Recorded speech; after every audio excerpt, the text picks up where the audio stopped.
Big Gay Al's Big Gay Boat Ride. And welcome back to the All South Park podcast, ManBearPod. We are here at episode 4, Big Gay Al's Big Gay Boat Ride. I'm Dan. I'm Misty. And this is personally one of my favorite episodes ever.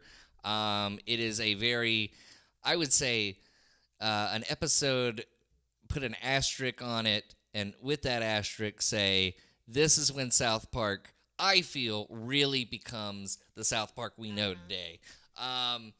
Let's just get into it. Stan gets a new dog, Sparky. All right. But Sparky has like a little quirk in that he likes to jump on other male dogs and have sex with them. Sparky is gay. And Stan, Kyle, Cartman, Kenny, they're all preparing for the big football game against Middle Park. But they notice the dog's gay. Stan tries to make the dog straight. The dog runs away to Big Gay Al's Big Gay Animal Sanctuary. Stan leaves to go find Sparky and doesn't go to the big football game where South Park must beat the spread. I love how they don't have to win. It's just they gotta beat the spread. I didn't get that part till toward the end. Like it's a gambling thing. And Well, I knew they were gambling. I thought they were gambling for them to win. No. It was literally just like South Park's gotta lose by this many points. So anyway, Stan meets Big Gay Al, who we'll talk about in a minute, finds Sparky, and there's this great moment where Stan accepts that his dog's gay, goes to the football game, gets back in the football game, beats the spread. Everybody is in celebration, and Stan gives the "It's okay to be gay" speech. Takes everybody to where Big Gay Al's Big Gay Animal Sanctuary was, and everybody finds their lost pets that ran away from them. Now, this episode is important in South Park history because this is the episode that got them nominated for an Emmy. I'm sure Matt Stone and Trey Parker don't care about that probably, but this is an episode where in 1997, September 3rd, 1997 is when this episode aired. The subject matter and the message in 1997, wow. Big deal, yeah. Big deal, because, like, this is an era where, like, remember, like, Ellen DeGeneres came out? Yeah. And, like, people felt betrayed? And then Rosie O'Donnell came out, and everybody was like, oh, yeah, we knew. Ellen had her own show. Yeah. And people stopped watching, Mm-hmm. you know. As soon as she came out. As soon as she brought her real life into it, people stopped watching. Being gay in 1997, just in the 90s in general, was very taboo. And it's just like, it's totally like different than it is now. I feel like being gay isn't totally acceptable now, but I think it's more like loose than it is now. If that's, like, people have a better understanding now, and people are less homophobic nowadays. Yeah, I think as a society we're working towards being more accepting. Yeah. That's what that's how I feel, at least. I think it's pretty much, I think today is pretty much like the faux pas right now is probably like non-binary and trans, and eventually we'll move on to where that's acceptable. Yeah. Hopefully. I think as a society we're, in general we're working on being more accepting. I hope so. I mean, like, I've never had a problem with homosexuality. I've never had a problem with any of that. So, did you know anybody when you were little that was like, or when you were a kid that was gay? Nobody when I was a kid. Now, junior high school, yes. Yeah. Yeah. I knew people in high school, but this just goes to show, like, when I was in middle school, there was a kid, and how do I get into this? I don't know how to get into this story, really. But it led to, like, a parent, like, okay, so this kid was, like, effeminate, all right? And I guess this parent saw the kid one day. It was a parent of another kid. Oh, okay. And, like, my mom worked at the school. For some reason, like, it was like an all-hands-on-deck meeting or some shit like that. And the parent said, "Well, look, I'm homophobic," and that wasn't like no other adult in the room was just like, "Get out, go fuck yourself," Yeah. nothing like that. They were like, "Oh, well, we got to make sure this parent's comfortable." So like it was like this big, What? yeah, yeah. Just the fact that a parent or just an adult could be in a room with other adults and go, "I'm homophobic," and no one goes, "Well, go fuck yourself." Like that should show you what the '90s were Yeah. like. And what ended up happening was, I think, like the parents of the effeminate kid got pissed off as they should, and then took the kid out of school, put him in another school. But like that was the culture then. Like that was it wasn't until high school where I met gay kids, and I never really had a problem with it. I never had a problem with it because of South Park, because of this episode. Yeah. This episode is brilliant in the way that it presents the issue. Because it still has that sophomoric South Park humor, you know, Cartman with his jabs, and then Mr. Garrison being homophobic is Yeah, fucking hilarious. That's the first time you realize that Mr. Mr. Garrison's a self-hating gay. self-hating gay, Yeah, he's yeah. a self-hating homosexual. And really, once we get down to Mr. Garrison, I mean, later on in South Park becomes the first like trans character when you think Yeah, about it. It has yeah. the sex change, everything. But this episode is filled with just a bunch of funny moments. Characters. We finally see like Pip's first interaction, like real Yeah. interaction, and he has it with Chef, and that's when you know like everybody just treats Pip like shit. Like Yeah. everybody just no, you can't have a helmet. Like, but like what I love about this episode is that they use animals as a metaphor. And animals are like the perfect metaphor because homosexuality is actually natural in the animal kingdom, specifically mammals. Like monkeys will like male monkeys Yeah. will experiment with each other, female monkeys, all that stuff. But this episode does have a message, and it's what Stan says at the end. It's okay to be gay. Yeah. And this episode was so faux pas and so taboo that TV Guide, back in the day, we used to have these little Oh, books. We used to have the little TV Guide books, and that's when you know when something was coming on TV. You'd go to the grocery store, you'd get a TV Guide book. TV Guide had a problem with calling this episode what it's called, Big Gay Owl's Big Gay Boat Ride. So they called it Big Owl's Big Boat Ride. Okay. Is what they called it. I'm not making that up. I looked that up. I was like, what? Doesn't surprise me though. Comedy Central Doesn't execs, Comedy Central executives were kind of anxious and nervous about this episode. There were a couple things about this episode where they went back and forth with Matt Stone and Trey Parker on. One of them, not even about the gay subject matter, but the commentators of the football game. There's one. This is kind of peripheral to the story. There are these commentators in the football game, and one of them uses terrible, offensive metaphors to describe what's happening on the field. Let me think if I can just even use one. I can't use one. I can't say one. Not in 2023. I can't say it. But they wanted Comedy Central wanted those lines cut, and Matt Stone fought to keep them in. And that was pretty much really the only thing they fought hard to keep in was that. It's just and it's just funny. It's just funny, and it's so like just wholesome and sweet, and South Park at the same time. The other commentator does call him out Mm-hmm. for not being PC. He does call him out. Which, like 1997, That's I didn't even know what PC meant. Well, Ahead of its time. they're way ahead of their time. Yeah. Way ahead of their time. So let's get to Big Gay Al, shall we? Big Gay Al, inspired by a true person in Matt Stone and Trey Parker's life. Okay. Big Al, who would cross-dress on. Oh, what was there was a holiday that they were celebrating in their town.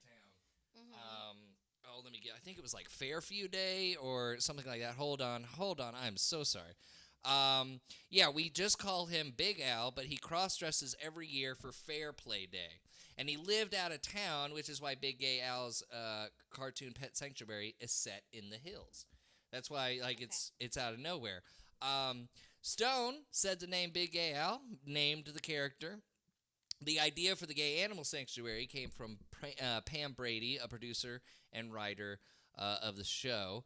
Comedy Central executives expressed more concern about Big Gay Al's Big Gay Boat Ride than any other previous South Park episode. This is episode. This is episode 4. This is episode 4. Parker said to the network, "I don't think they ever really discouraged it, but they definitely were freaked out a little bit." And then we get to the commentators thing.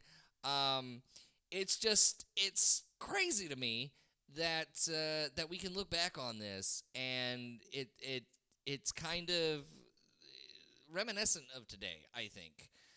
With accepting people for who they are and is accepting just how people live their lives. But Mr. Garrison being a self-hating homosexual just makes me laugh because now we know where Mr. Garrison goes and everything. And you know who doesn't have a problem in this episode that I noticed? Chef. Chef does not have a problem with Stan's dog being gay. Yeah. If you notice that, he said you can't teach a gay dog straight tricks, which is not a saying at all. And but yes, episode nominated for an Emmy. George Clooney is in this episode. That's right, George Clooney is in this episode. He requested to have a guest starring role on the show, and they're like, "Cool, yeah," and they gave him. They trolled but they trolled the network, making him the dog. So, they told Comedy Central, yeah, George Clooney's going to guest star in this episode. And, of course, Comedy Central's all fucking excited. George Clooney was, in ER ER, but he was also... He was, big-time hot actor. He was also one of the main reasons South Park even made it to the dance, because he was one of those big celebrities that saw Spirit of Christmas and put it out there. So George Clooney has been with South Park since day one, which is why I can never hate George Clooney. Yeah, no. But to troll Comedy Central, they just made him a dog. So it was just he would bark, he would whine, and that's it. Have we gotten to the episode where Jay Leno is the cat yet? No, we have not. We have not. We're gonna get there. We're gonna get there. Jay Leno. A lot of people have opinions on Jay Leno, but Jay Leno does have a role as Cartman's cat, yes, but we're not there yet. You like to jump ahead, but I love that about you, because this is a great show, and this is one of our favorite shows. I mean, come on. You know how many times I've been wanting to talk about the new season here on this podcast? But we gotta wait. We gotta wait 25 years. At least I'm not bringing up, what happened at least I'm kind of along the same, I'm in the same season. Yeah, you are, because it is coming up pretty soon. I want to say in 3 or 4 episodes. Yeah. Another celebrity appearance, John Stamos' older brother, Richard Stamos, which we found out today, not a real person. I was so let down. I had no idea. I just assumed there was actual Richard Stamos. No, there's no Richard Stamos. Did you notice that the animation, his cutout, his eyes looked completely different from the rest of the animation? Yeah. That's what made me think that this was, because he looked like the Patrick Duffy cutout, but because Patrick Duffy had the different eyes and stuff. Yeah. So when you're watching it for the first time, you assume that this is a real person that they're making fun of. No, it's not. So they made Richard Stamos because they had this idea that John Stamos, who was on Full House at the time, Uncle Jesse, who I never watched Full House, so I never cared. I only knew him as Rebecca Romaine Stamos' husband. I knew him as Uncle Jesse. Now, as much as I said, I didn't really watch Full House. I watched The Simpsons and Married with Children a bunch, but that doesn't mean I didn't watch a few Full House episodes, he was Uncle Jesse. He was like the young, hot, like musician uncle. He is gorgeous. You know, He is absolutely he gorgeous. had like this nice, oh my god, ape drape? Would it be an ape drape? Not an ape drape. He had. Are you talking about the hairstyle? What you call? He had like not a rat tail, but what am I trying mullet? to say? He had a mullet. He had a mullet. He had a mullet. He's was- gorgeous. I'd go It was gay a for. fantastic mullet. I'd go but gay for John Stamos today. He looks good. He looks really good for his age. he So does. they assumed he was a douchebag, right? Okay. And then they meet John Stamos like years later, and now Matt Stone, Trey Parker, he's, according to them, he's absolutely cool, and he absolutely loved this episode that he had this older brother who couldn't hit a high F. He thought that was hilarious.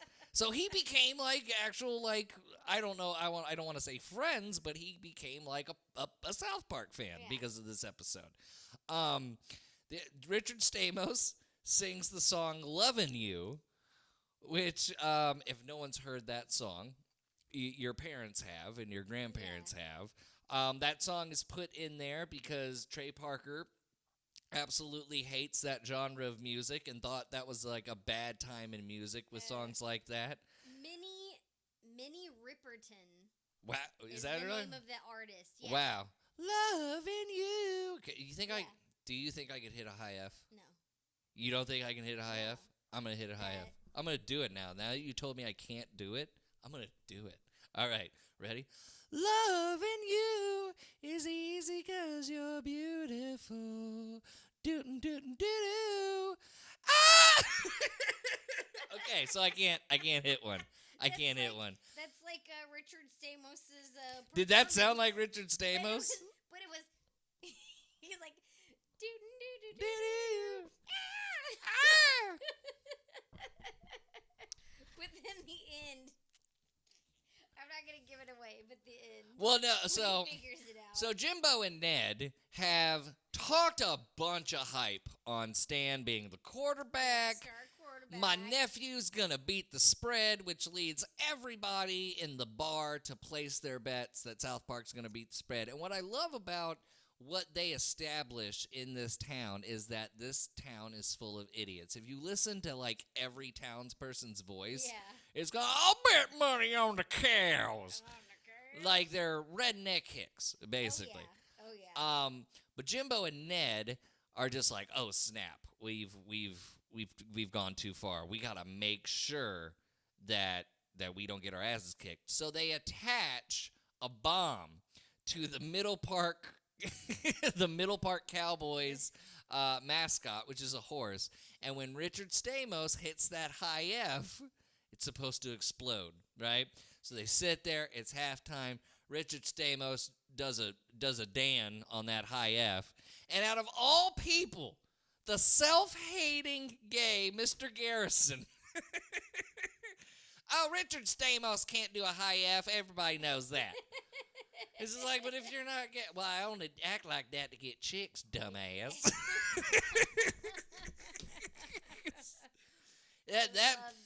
Love it. This episode, like, laughs per minute is just off the charts. It's so well written, comedy wise, and it just the overall message of it. It's so great, and it's really from here on out. We're just going banger episodes. Yeah. And I'm not talking about, like, the rest of the season. I'm talking, like, this episode forward for, like, 10 seasons. South Park is just banger. But this is the episode that really goes, okay, where are they going? Where are they going now? Because this is big social commentary. But it encouraged, like, a kid like me to, like, not hate. Yeah. Just because, like, my buddy might be attracted to a dude, like, or a girl might be Yeah, attracted to a girl. Like, I would remember the South Park episode. And I went to, like, religious schools that taught me, you know, be nice to everybody and everything. But you see the hypocrisies with religion nowadays. And there were hypocrisies back then. But it was South Park. It was South Park that made me go, well, no, I'm not gonna hate on that person for what they're attracted to. Stan even says it's natural. Like, this is 1997. Another thing that happened in the 90s was that gay kid got tied to a fence. That you remember that? Matthew Shepard. Wow, you remember his name. Good for you. Matthew Shepard. I couldn't his name escaped me. Name totally that escaped was me. just I remembered hearing it on the news. Yeah. And I was just like, what? Somebody would do that to another person just because of their sexual orientation. Yeah. Like it didn't make sense. And I remember my parents' friends were like, you'd see the story on the news and they're reporting it unbiasedly. Yeah. Which is something I can't say of the news nowadays. And my parents' friends would be like, oh, that liberal agenda. It's just like, liberal agenda? Someone got murdered. Like, what's wrong with you? I don't know if my parents' friends are still alive. I don't keep up with them, but I'm sure I'd like to think their thoughts have changed. I don't know, but like, it's just a revolutionary episode. It really is. I'm sorry. That just made me so sad just remembering that. I'm sorry to bring it up. That's We don't rehearse, clearly. But anyway, I'm sorry. Okay. No. I'll go to the okay. wiki. I'll go to the wiki and get this. Okay. But no, I'm just glad that they're, I mean, South Park, started it for some people. Mm-hmm. Taught people, it's okay. It's Yeah. natural. Well, I don't want to skip ahead. I'm thinking about my favorite moment. You're going to go to season 22. I'm thinking about my favorite moment in the episode. Okay. But I won't give that out. But yeah, South Park started it. I'm happy that there were people back then, and even way before that were stood up and spoke out. Yeah. And South Park was really the only show on television that really just like, hey, no, this is fucked up. Yeah. Like this is stupid that this is an issue. And again, this is the episode that got it nominated for outstanding animated show or best animated show, whatever the Emmys has. But we'll learn later, way later, how South Park feels about Emmys in Randy's Bono episode that you love so much. Go ahead. I will say, Big Gay Al is the second gay character that I had seen on TV at the time. Who was the first? The first was Wilson Cruz in My So-Called Life. Yeah. 94, 95. Yeah. He was, actually, I think he was bi in the show. He played a bisexual character. Mm-hmm. And I believe Wilson Cruz is actually gay. Yeah. But so that on Star Trek show, Discovery now. Yeah, he's on Star Trek Discovery.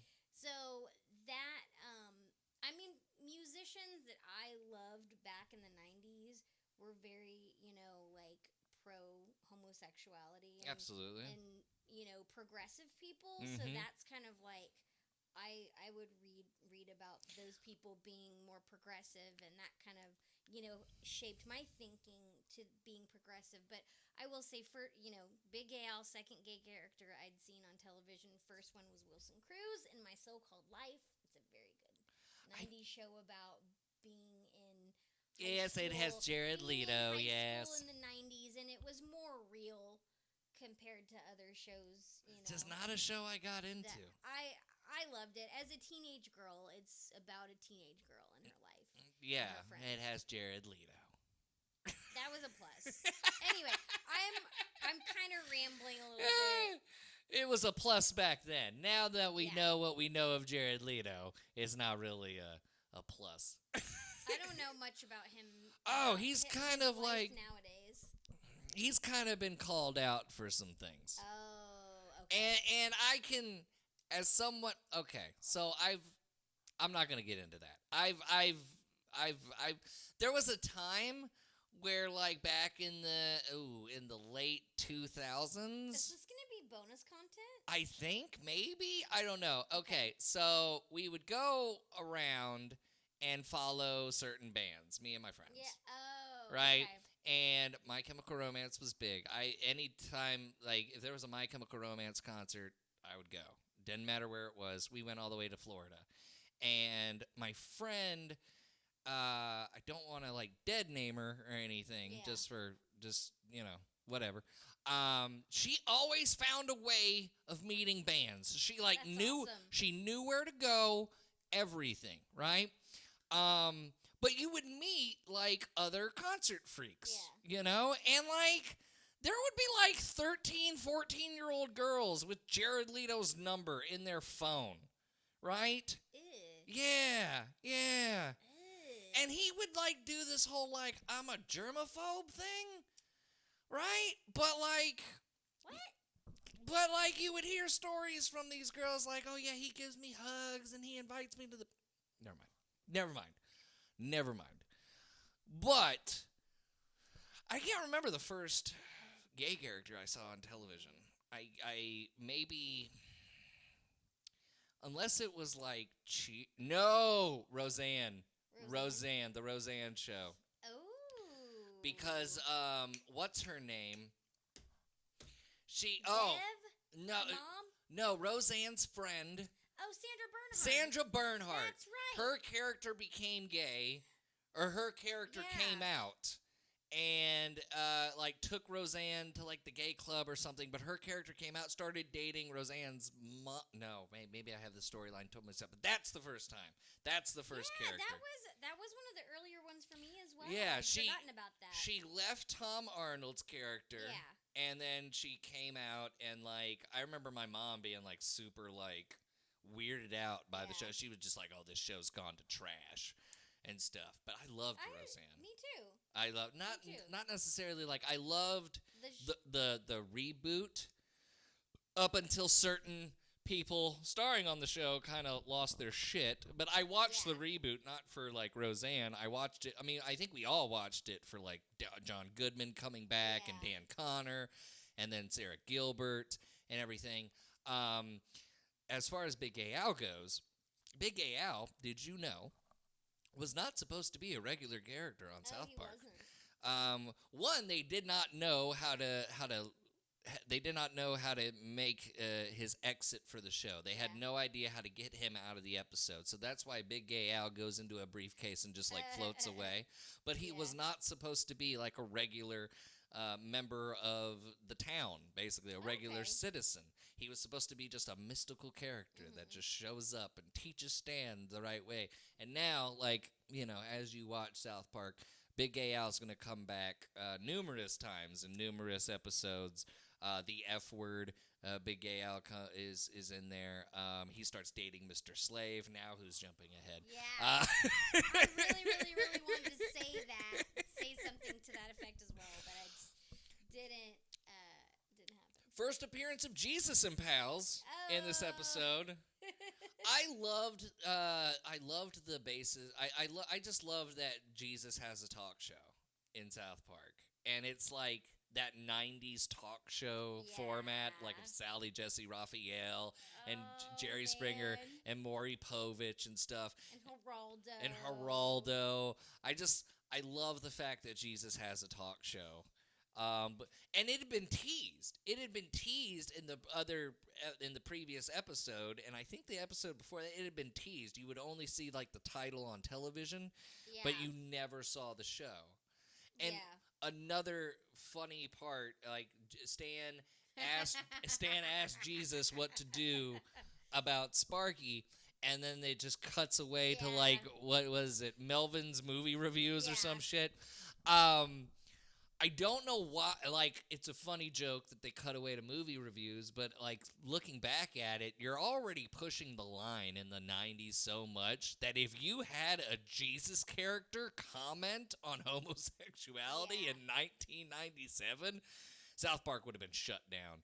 Like, at this point of South Park is getting phone calls weekly, right? And they don't really get like a lot of phone calls until the season finale, and we'll get to that later on in this podcast. But like, my God. But Big Gay Al, not a regular character or anything, but a big merchandise seller. One of the most popular merchandise of South Park is Big Gay Al, like after this Really? episode. And the merchandise really doesn't hit until I don't remember seeing South Park merch until probably like midway through this season. All of a sudden, every store, Spencer's, Hot Topic, South Park was everywhere. And Big Gay Al was like the big merch thing. I had no idea. Yeah. I never would have thought, actually. It was like, you remember like the shirts of like how many times like the many deaths of Yeah. Kenny, or like I remember being in Spencer's one time and they had like the South Park kids in like trailer park form, like the trailer park South Park kids. So like they changed their look. Like everybody was just like they were just pooping out South Park merchandise. I want to say it was at this point, but no, it was a little bit after, because like once Big Gay Al was on merchandise, the shit was just selling. It was so difficult to get really good South Park merchandise at this point. It really was it was crazy. Like shirts, hats, lunch boxes. This is actually this is a really current lunchbox. You can see PC Principal on there. You got oh God, what's his name? Midberry Crunch. You got Cupid Cartman. Cupid Me on there. There's Mecha Streisand from the first season. But yeah, no, this is where the first season of South Park really starts building up. Like it's insane, but it all starts with this. And if anyone says this is the beautiful part, or not the beautiful part, but this is like where basically, if anyone says South Park is problematic to me, I point them to this episode. This would be the episode to point them to, you know, because this was just, it's like, I know we've said it a bunch of times, but you got to go back and watch this episode. It is absolutely insane that this came on in 1997. And it just kind of, not only did it get nominated for an Emmy, but it just like, no one complained. I'm sure they got their regular phone calls, but you didn't see this on Entertainment Tonight or the local news the next day or the Today Show, because like, what could you say? You could put out that agenda of like, you know, but after the Matthew Shepard case, no one was gonna say shit anymore, you know, and South Park just came in at the right time with a wonderful message. This is the first time I see Tolkien. This is the first time I see him. I thought he was in episode 1. I'm not sure. Maybe he was in the background and I just didn't see him, but this is like the first time I really you really see Tolkien up front. And he's wearing the T on his shirt. He doesn't have any lines. Clyde has a different voice. Yeah. And his dog gets humped by Sparky. Funniest moment, Misty. What do you think the funniest moment? The funniest moment? Funniest moment of the episode. Oh, you know what? Before we get to that, I'm sorry. From an animation standpoint, this is the episode where Matt Stone and Trey Parker really feel confident with how the show looks animation-wise, because you go back to episode 1, it's all construction paper and everything, and then they slowly work towards like computers, and then this is the episode where they go, all right, we got it down. And a thing I'd like to like note is where they have it down is when Big Gay Al takes him into the discotheque of the animal sanctuary. The lighting in this with that animation, it looks really, really good. Like before, like, you know, they do something different and it's kind of like, that kind of looks, you know, really like the volcano, for example. When the volcano erupts, it looks like construction paper, which is done on purpose. But like, this is where like when you see the lighting and everything, you're just like, wow, the animators did a really fantastic job with this. Anyways, favorite moment out of this episode. This is like the first one that's going to be many where it's really hard to pick a favorite moment. But I have 2. Okay, go with 2. Go with 2. My favorite moment is when Stan is like, "Come on, Sparky, we'll make you not gay together." Well, you know. We'll work on making you not gay. And then Big Gay Al like shows Stan that like it's natural, it's okay. You know, you're not gonna, you know. Yeah. It's okay for him to be gay. Yeah. So that's your favorite that's like right on moment. Yeah. Okay. Now Yeah. funny moment. Funny moment. Is the loving you is easy 'cause you're beautiful. You hit the high F. I feel like you did better than me. That's my favorite. You hit like a mid F, you know? I hit like a... It's like a Ah! It's just I'm not even trying to hit the note. I'm just trying to, it was funny because it was like it was just like a half-ass, like he couldn't get there kind of thing. And then, And then he finally does it and just boom. Yeah. I don't see. Okay, so I have multiple favorite moments. Can I say them? Yeah. Okay, Sparky just having a pink bandana out of nowhere, just always finding a pink bandana, and then they try to like lure out, like they order a female dog. They order a female dog, and Sparky just takes the diamond collar off the female dog and wears it. Hilarious.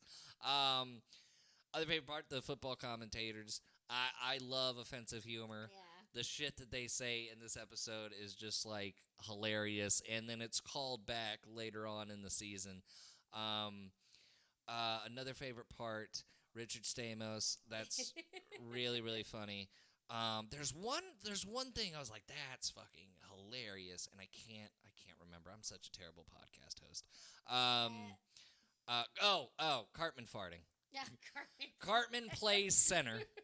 Kyle has to quarterback, and Kyle's approaching to hike the ball, and Cartman farts, and he blames it on his shoes when they're on grass turf. That is just, I don't know. I don't know why, but I laugh my ass off every time.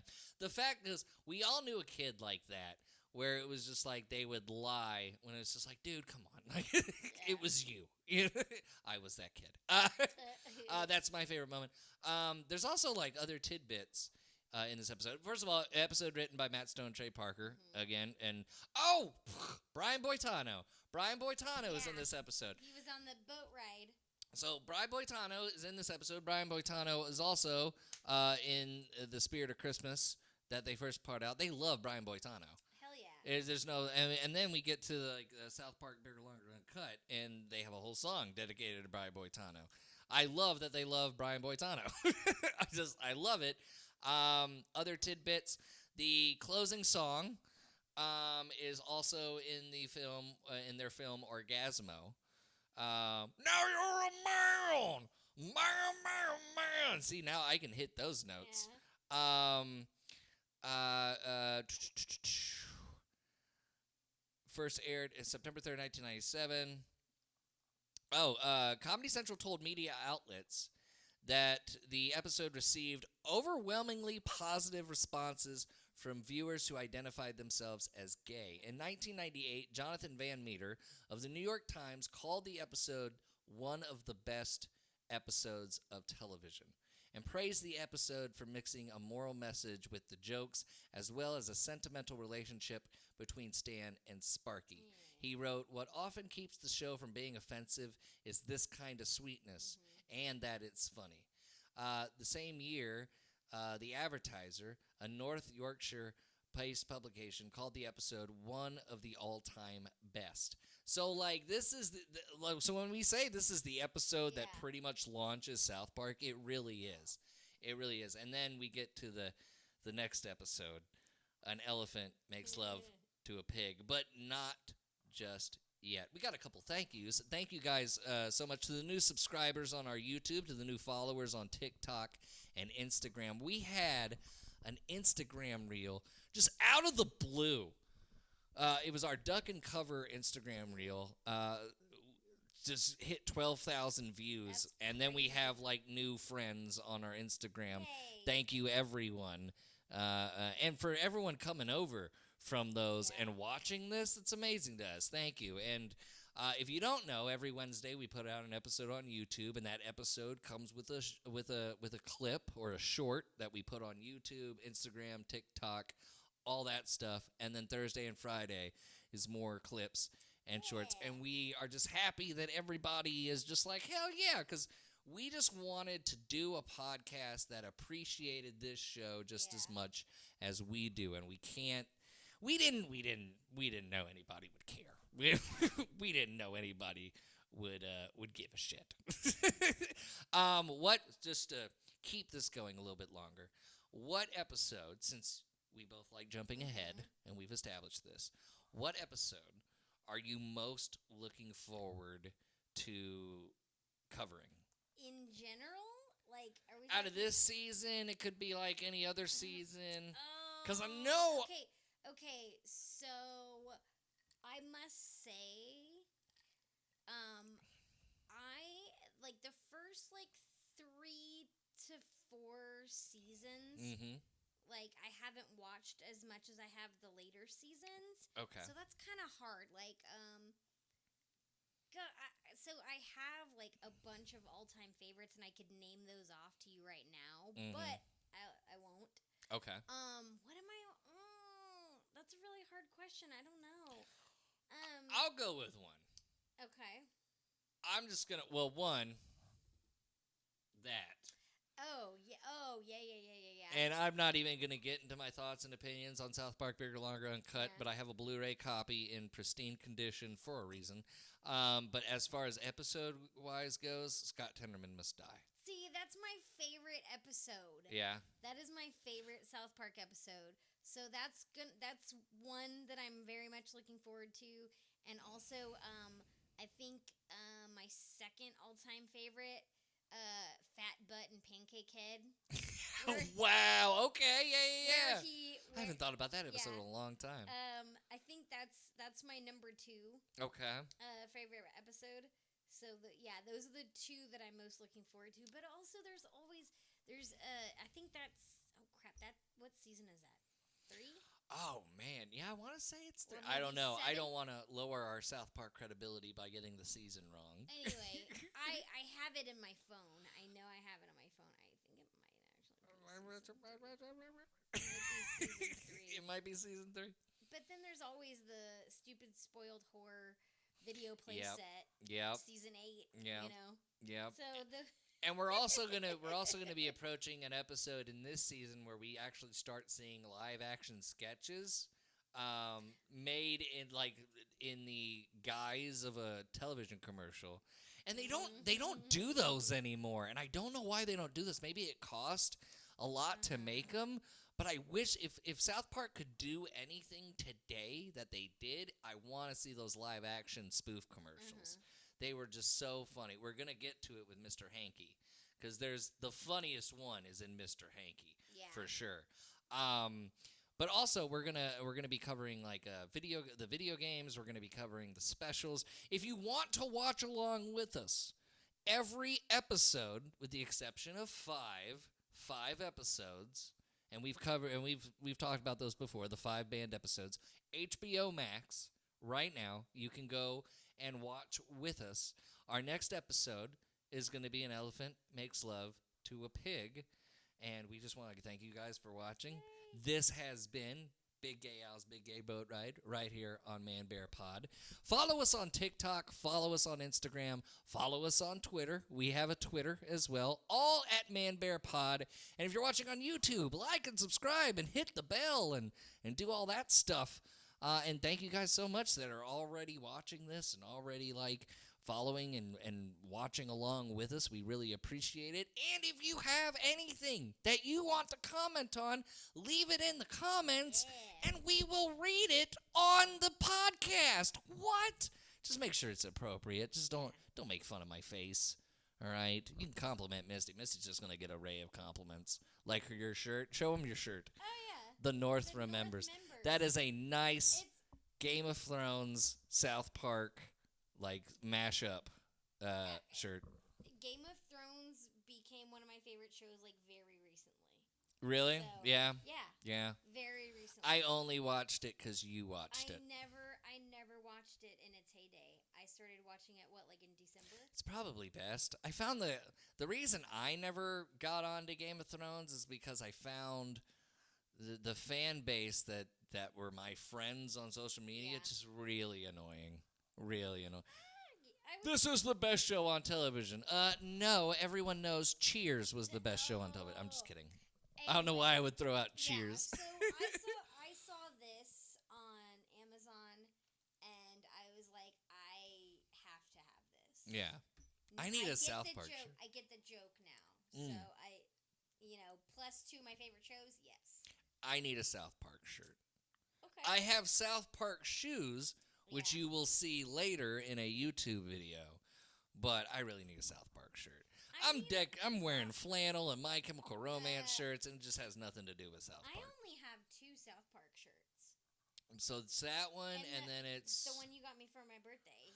He got me one with all the guys on it for my birthday. You know what? I do have a South Park shirt, but it's kind of out of date. It's Cartman 2016. Screw you guys, I'm going home. From when what's his name was running for president? Trump. And then who was it was a turd year. It was a turd year for election season. It was Hillary or Trump. Yeah. And I saw the shirt and I was like, no, I want the Cartman shirt. And I wore it. Doesn't fit now because I've gained like 15 pounds. I'm losing it though. I'm losing it. I've stopped with my weight gain 4,000 usage, and I'm trying. Beefcake. But yes, tune in next episode. An elephant makes love to a pig. I'm Dan, I'm Misty. and we'll see you next time. Thanks, guys.